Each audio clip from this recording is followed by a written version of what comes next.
For those coming into Carolina Day in pre-kindergarten and kindergarten, we see it as the beginning of a journey that we hope will last 13 or 14 years. And we give a great deal of attention to providing the best possible education at each stage through those years.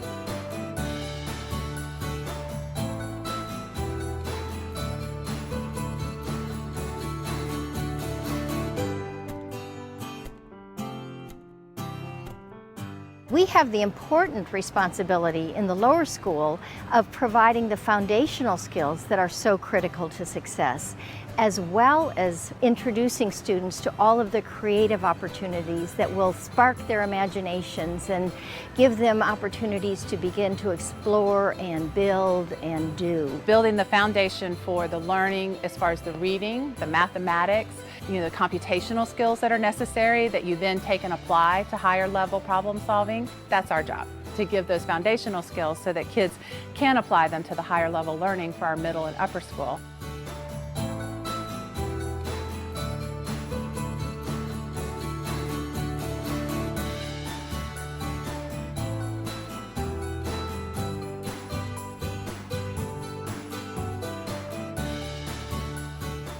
We really take a phonics-based approach to teaching reading, which is starting with just the phonemes and the sounds of the letters that they make, and then building from there in a very sequential way. And the more multisensory an experience is for a child, the more likely they are to remember it and apply it. So to make learning multisensory, we make it tactile so that they can actually feel what they are learning. And when they are sounding out the sounds of the word, they have to break it down. And I tell them, say this word in slow motion and hear what it sounds like. Tap out every sound that you hear. Working with those building blocks, our language arts lessons, our dictation lessons involve a visual drill where the children are seeing the card and then they are writing their cursive on the carpet, which is multisensory. And then we have an auditory drill where they're hearing the sounds and recalling what sounds we've just reviewed and then writing them on paper. And then we take it to word dictation where the sounds that were used in the auditory and the visual drills. And then we move to sentence dictation and sentence reading. With all of these, we're using the multisensory strategies of echoing, tapping, and writing. So that systematic, sequential, multisensory practice is something that we really try to reinforce in our reading and writing program. It's such a gift for them to know there is a structure to the English language and to know how to put those building blocks together.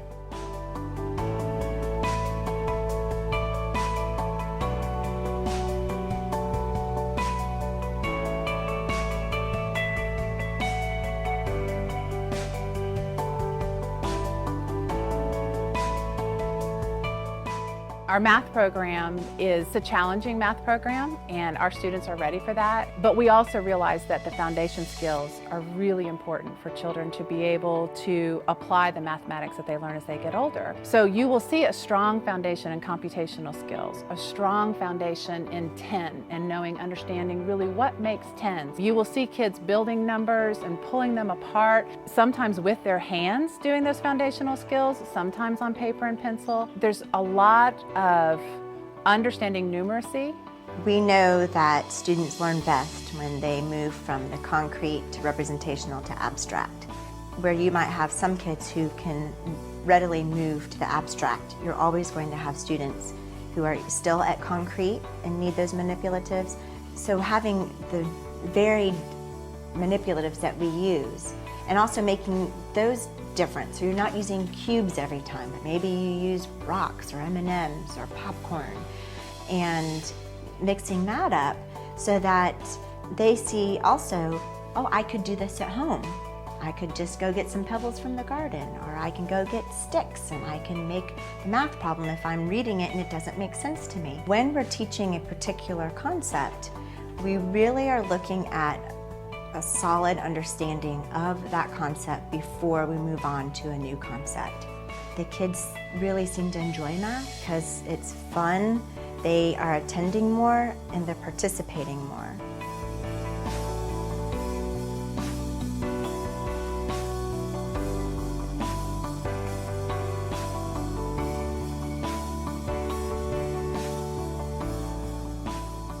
A lot of people are talking about project-based learning and allowing students to explore their interests. We actually want to take that to the next level, which is project design learning, where kids are not just taking a project and finding an answer that already exists through just research and then maybe creating a model. What we would like to do is for students to explore questions that they might have that we may not have the answers to just yet. We really want children to be led by their curiosity. We want them to follow what their minds and their hearts want to learn more about. We learn about the United States national parks, and we apply all of the earth science that we've learned to looking at some of the more famous formations that are in the United States here in our country. The pieces of the project, there's a written component where they are actually asking research questions. They are researching, learning where to find the answers, how to alter their wording of their questions to get the right answers. Then they take the information that they have found, they put it into written form. They also give a presentation for their classmates. The culminating event is the model portion of the project, where they take all the information that they've learned about the geology of the park, the geologic processes that have occurred in order to form some of these famous land formations and so forth, and then put it together in a working model. The model has to move somehow. This is my volcano, made out of model magic and styrofoam, and right here is the lava flowing out of it, and that's made out of red paper. And right here is the Pacific plate, made out of styrofoam. And when this plate moves with the volcano on top of it, the model has to illustrate and represent these larger pieces of the earth and how they have worked together along with wind and weather and other things to create the formations that we see today. The most valuable research tool that I think that they glean from this is the idea of how to ask or what questions to ask in order to get at what it is you're trying to find out. Learning to broaden their asking of questions, broaden what they're looking for. Not always a straight line. You sometimes have to jump around a bit to get to your answer.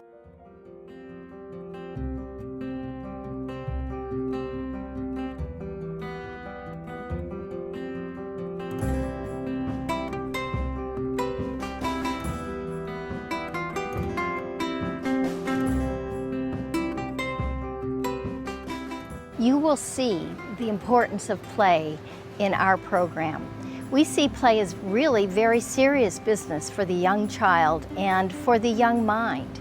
Research shows that those critical years, especially up to the age of 7 or 8, are vital to the brain's development, and that play in so many ways is the best way to nurture and create those neurons that will help children go on to much more creative and complex activities in the future. We purposely build in time for students to have free exploration. The play can be out on the playground, and that allows children to work through the dynamics of working with classmates. Play gives them opportunities to imagine, to create, to solve problems. And one of the most vital aspects of play is to learn the give and take of relationships.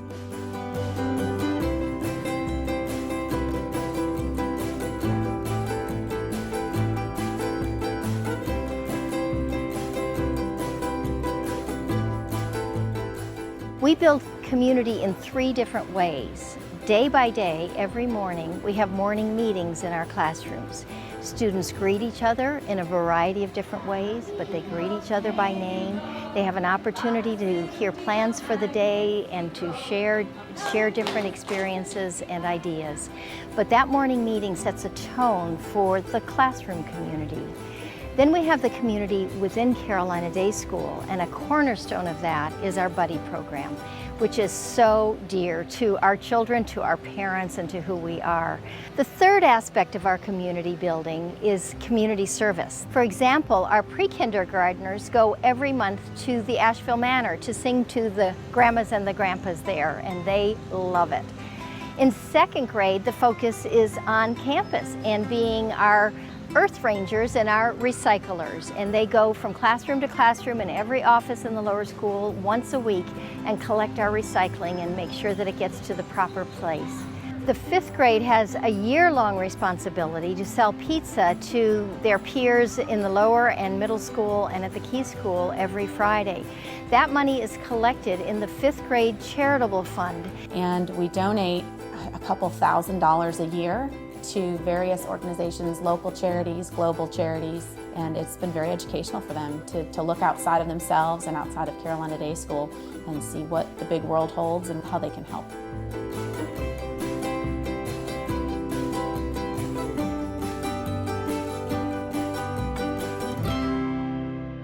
Lottie's tail gave a dangerous twitch.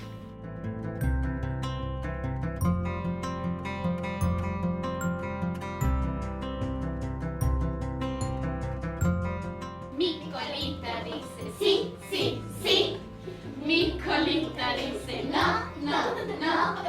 Sí, sí, sí, no, no, no. Todo se acabó.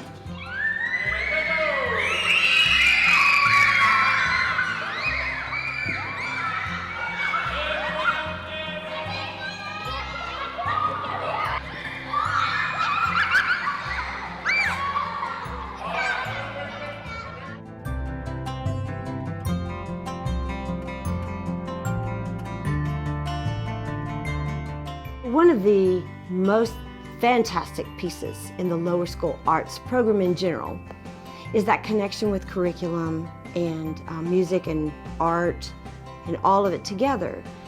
Because then they learn, well, I'm not just going to history class or learning about world events here, but I go into music class and I learn how music shaped that. Then I go into art class and learn how art shaped that.